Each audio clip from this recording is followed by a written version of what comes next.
Hello guys, আসসালামু আলাইকুম। আজকে আমি শুটকি ভর্তা দেখাবো। এখানে আমি শুটকি নিয়েছি, পেঁয়াজ, কাঁচামরিচ, রসুন।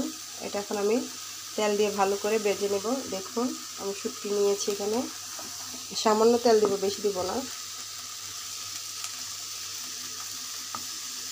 এটা এখন আমি ভেজে নেব। এখন আমি এই পেঁয়াজটার সাথে শুটকিটা ভালো করে ভেজে নিয়ে,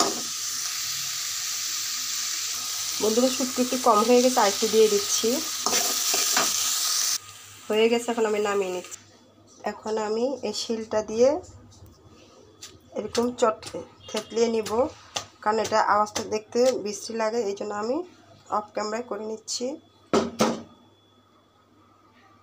বন্ধুরা, আমার শুটকি ভর্তাটি হয়ে গিয়েছে। আমার শুটকি ভর্তাটা যদি আপনাদের ভালো লেগে থাকে, আমাকে ভালোবাসা দিবেন। সবাই সবার সঙ্গে ভালোবাসা দিয়ে যাবেন, সাপোর্ট করবেন, একে অন্যকে সাপোর্ট করে এগিয়ে নিয়ে যাবেন। আল্লাহ হাফেজ।